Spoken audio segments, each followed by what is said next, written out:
الحمد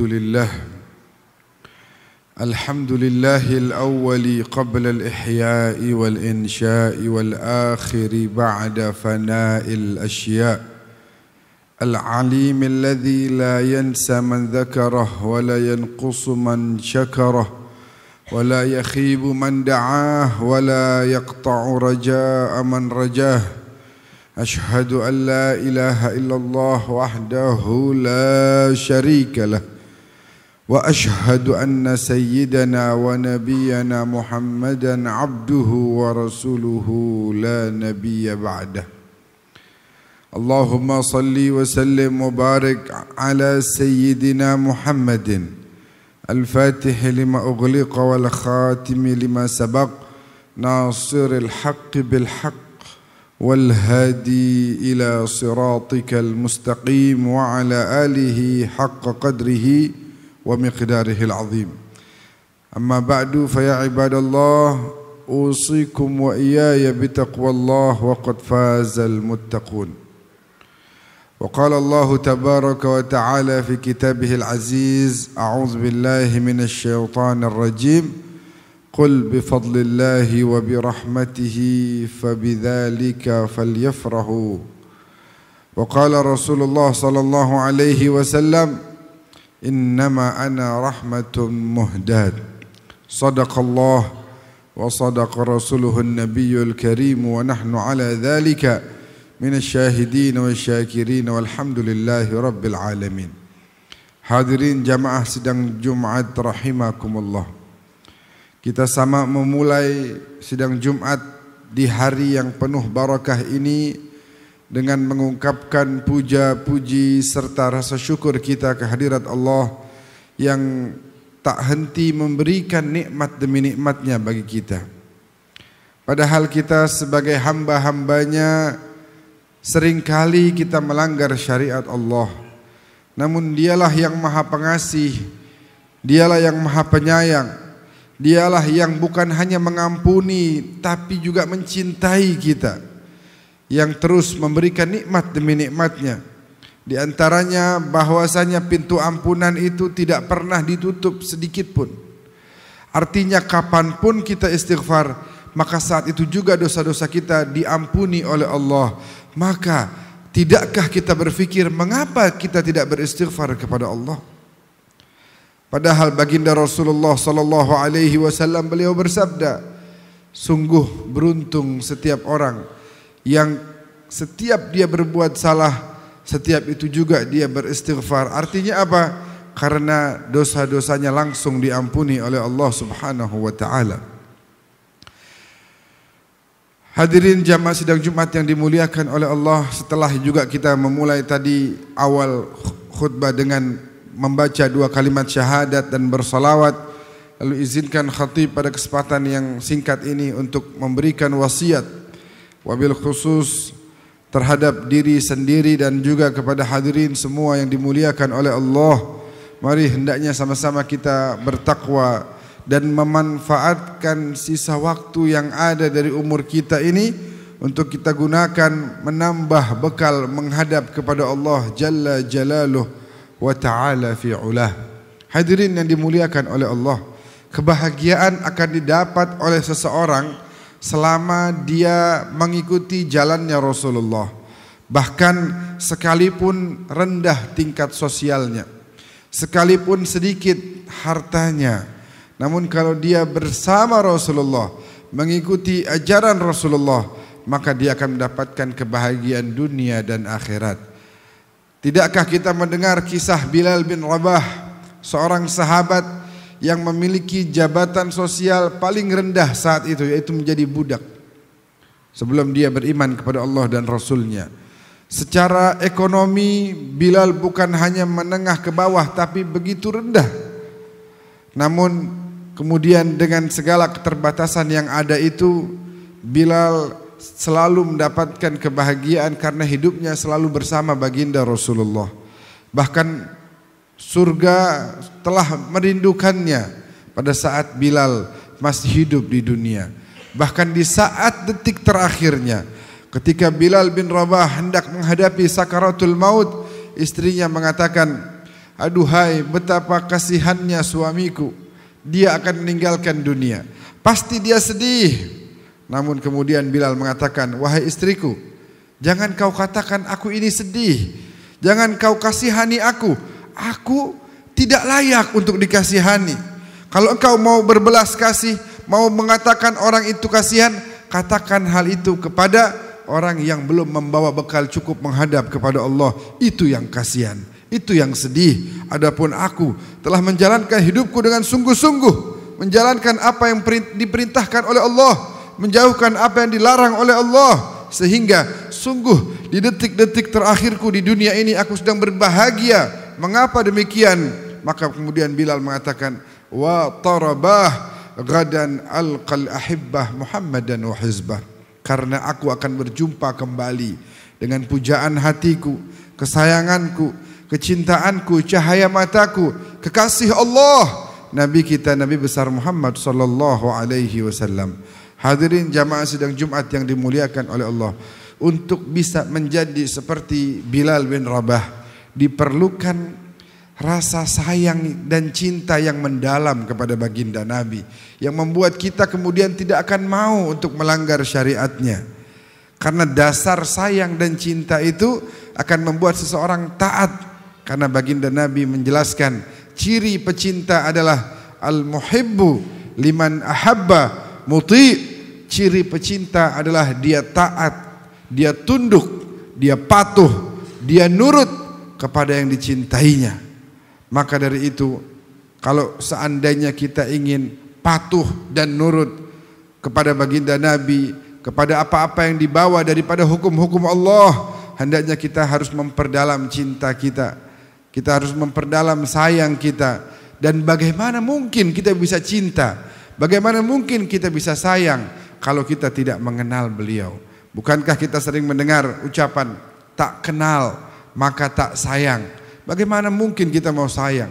Bagaimana mungkin kita mau cinta kalau kita tidak mengetahui seberapa besar perjuangan beliau dalam mendakwahkan ajaran Allah, seberapa besar cinta beliau kepada kita umatnya, sebagaimana kita mendengar dalam hadis-hadis, dalam sejarah, dalam sirah nabawiyah, beliaulah manusia yang seumur hidupnya hampir tidak pernah istirahat karena terus berjuang untuk mendakwahkan dan menyebarluaskan ajaran Islam. Dan kita bersyukur kepada Allah bahwa hari ini kita yang tinggal ribuan kilometer jaraknya, ribuan tahun waktunya, kita bisa mendapatkan hidayah ajaran Islam yang telah dibawa oleh Rasulullah sallallahu alaihi wasallam. Ini adalah diantaranya berkah perjuangan gigih beliau yang tak kenal lelah. Kita mendengar dalam sebuah hadis bahwa Nabi mengatakan, hayati khairun lakum wa mamati khairun lakum. Aku hidup baik untuk kalian, sekalipun aku telah wafat juga baik untuk kalian. Mengapa? Kalau hidup sudah jelas. Tapi kalau sudah wafat, ternyata dalam hadis yang sahih juga disebutkan bahwa amal kita dilaporkan kepada beliau, sehingga setiap kali beliau mendapatkan laporan amal yang baik, beliau langsung bersyukur kepada Allah.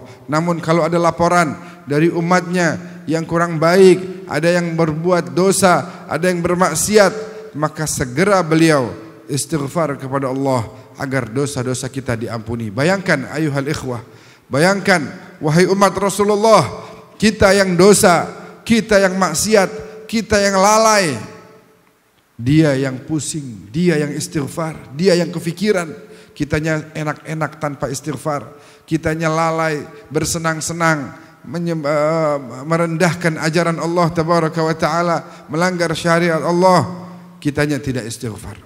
Maka dari itu, kebaikan itu tidakkah kemudian ingin kita balas dengan cinta yang kemudian akan membawa kita berada pada posisi Bilal bin Rabah, yaitu manusia yang sangat dicintai oleh baginda Rasulullah. Siapa orang yang dicintai oleh Rasulullah, sudah pasti dia dicintai oleh Allah Jalla Jalaluh wa ta'ala fi'ulah. Hadirin yang dimuliakan oleh Allah, maka dari itu diperlukan adanya pendalaman ma'rifat, pengenalan lebih dalam, lebih jauh lagi tentang sosok mulia ini. Sehingga kalau kita sudah kenal, maka kita akan sayang, kita akan cinta. dan kemudian kalau sudah sayang dan cinta kita akan taat kepada segala apa yang diperintahkan oleh Allah, dan kita akan menjauhi dari setiap apa yang dilarang oleh Allah Jalla Jalaluh wa Ta'ala fi'ulah. Bukankah baginda Nabi pernah ditawarkan doa yang pasti diijabah oleh Allah, lalu kemudian beliau katakan, aku mengharap ya Allah agar doa ini nanti aku panjatkannya di padang mahsyar. Di situ aku akan minta kepadamu satu tawaran yang kau berikan kepadaku, doa yang tidak akan engkau tolak.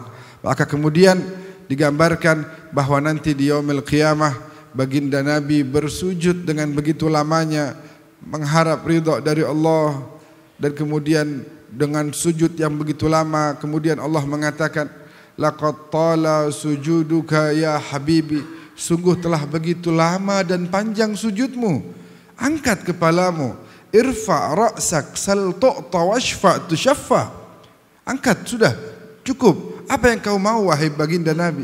Apa yang kau mau wahai kekasihku? Kata Allah.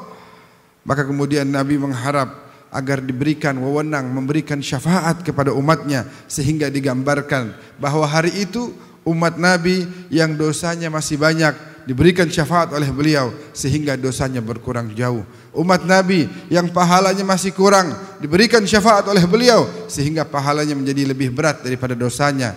Dan kemudian digambarkan dalam Al-Quran, fa amma man thaqulat mawazinuhu, siapa yang lebih berat amal ibadahnya, fa huwa fi 'ishatir radiyah, dia mendapatkan kehidupan yang menyenangkan.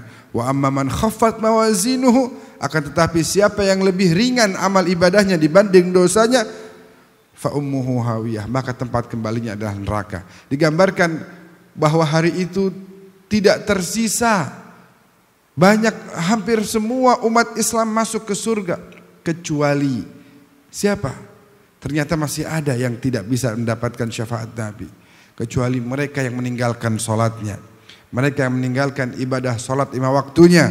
Kata baginda Nabi, kalau seandainya ada dari kalian yang menjamin untukku membawa sholat 5 waktunya nanti di yaumil qiyamah, aku akan jamin dia masuk ke dalam surganya Allah Tabaraka wa ta'ala. Sehingga kalau ada yang tidak membawa sholat 5 waktunya nanti di yaumil qiyamah, artinya dia tidak melakukan hal yang bisa menjamin dirinya masuk ke dalam surga. Sehingga Al-Quran mengatakan ketika orang ahli surga bertanya kepada orang di neraka, apa yang menyebabkan kalian masuk neraka? Maka orang-orang di neraka disebutkan dalam Al-Quran, mereka menjawab, qalu lam naku minal musallin, karena kami tidak termasuk orang-orang yang mendirikan salat.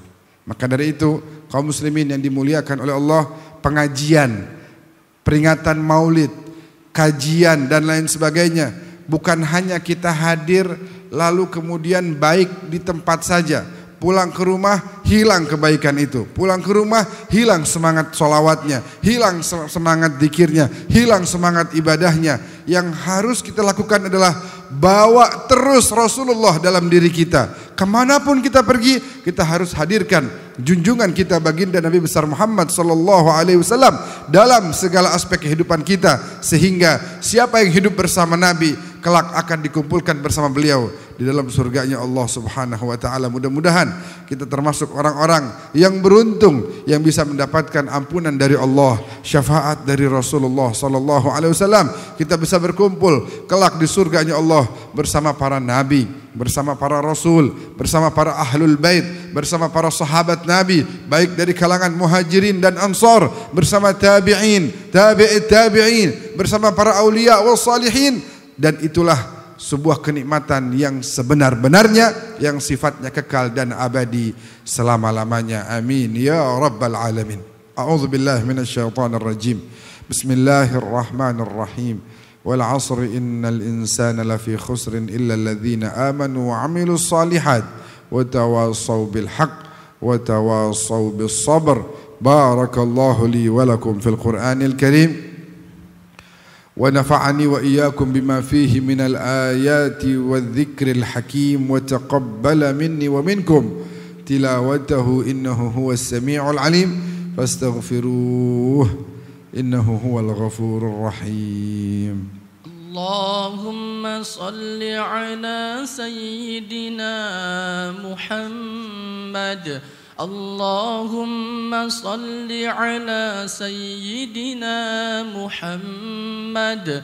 اللهم صل وسلم وبارك على سيدنا محمد وعلى آله وصحبه أجمعين. الحمد لله. الحمد لله رب العالمين بارئ الخلائق أجمعين. أشهد أن لا إله إلا الله ولي الصالحين، وأشهد أن سيدنا ونبينا محمدا عبده ورسوله سيد الأنبياء والمرسلين. اللهم صل وسلم وبارك على سيدنا محمد طب القلوب ودوائها وعافية الأبدان وشفائها ونور الأبصار وضيائها وعلى آله وصحبه وسلم. أما بعد فيا عباد الله اتقوا الله حق تقاته ولا تموتن إلا وأنتم مسلمون. Jamaah sidang Jumat yang dimuliakan Allah, sebelum saya masuk pembacaan doa, satu poin yang ingin saya ingatkan bahwa negeri kita sebentar lagi akan memasuki kontestasi politik. Kita akan melaksanakan satu hal yang dinamai dengan pesta demokrasi. Maka pesta sepatutnya membawa kepada kebahagiaan, membawa kepada kesenangan, membawa kepada persatuan, bukan ribut, bukan caci maki, bukan pecah belah. Itulah yang kemudian kita harus jaga. Kita belajar dari akhlak Rasulullah SAW, bagaimana caranya menghargai orang lain, bagaimana caranya mensyukuri nikmat Allah berupa negara yang aman, tentram, berkah. Mari kita jaga sama-sama persatuan dan kesatuan di negeri tercinta ini, karena ini merupakan amanah dari leluhur kita, dari para pejuang, para pahlawan yang telah mengorbankan bahkan nyawa mereka untuk untuk bisa memperjuangkan kemerdekaan negeri tercinta ini. Maka kita harus menjadi khairu khalaf, penerus yang baik bagi pendahulu yang baik. Dengan demikian mudah-mudahan negeri kita bisa menjadi negeri yang diberkahi oleh Allah.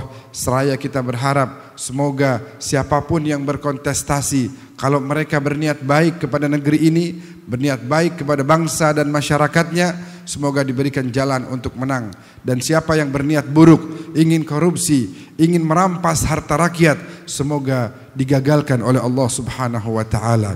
Wa'lamu ya ibadallah anna Allah tabaraka wa taala amarakum bi amrin bada'a fihi bi nafsihi wa thanna bi malaikatihi al-musabbihati bi qudsihi faqala 'azza min qa'il inna Allah wa malaikatahu yusalluna 'alan nabi يا أيها الذين آمنوا صلوا عليه وسلموا تسليما اللهم صل على سيدنا محمد وعلى آل سيدنا محمد كما صليت على سيدنا إبراهيم وآل سيدنا إبراهيم وبارك على سيدنا محمد وآل سيدنا محمد كما باركت على سيدنا إبراهيم وآل سيدنا إبراهيم في العالمين إنك حميد مجيد. وارض اللهم عن الخلفاء الراشدين الهادين المهديين من أهل بيت رسول رب العالمين والصحابة أجمعين من الأنصار والمهاجرين، خصوصا ساداتنا أبي بكر وعمر وعثمان وعلي وعلى التابعين وتابع التابعين وعنا معهم وفيهم برحمتك يا أرحم الراحمين. اللهم اغفر المسلمين والمسلمات والمؤمنين والمؤمنات الأحياء منهم والأموات وتابع بيننا وبينهم بالخيرات. رب اغفر وارحم وأنت خير الراحمين. اللهم انصر إخواننا المجاهدين في فلسطين، اللهم انصر إخواننا المجاهدين في اليمن، اللهم ارحم منهم الشهداء واشف منهم المرضى والجرحى. اللهم احفظ البلدان الإسلامية وبلادنا إندونيسيا خاصة. اللهم ومن أرادنا والمسلمين وبلادنا إندونيسيا بخير فوافقه، ومن أرادنا والمسلمين وبلادنا إندونيسيا بسوء فأرده. اللهم ادفع وارفع عنا البلاء والوباء والفتن والمحن والزلازل ما ظهر منها وما بطن. اللهم ربنا اغفر لنا ولوالدينا وارحمهم كما ربونا صغارا واجزهم بالحسنات إحسانا وبالسيئات غفرانا. ربنا آتنا في الدنيا حسنة وفي الآخرة حسنة وقنا عذاب النار والحمد لله رب العالمين. عباد الله، إن الله يأمر بالعدل والإحسان وإيتاء ذي القربى وينهى عن الفحشاء والمنكر والبغي يعظكم لعلكم تذكرون. فاذكروا الله العظيم يذكركم واشكروه على نعمه يزدكم واسألوه من فضله يعطكم ولذكر الله أكبر. أقم الصلاة.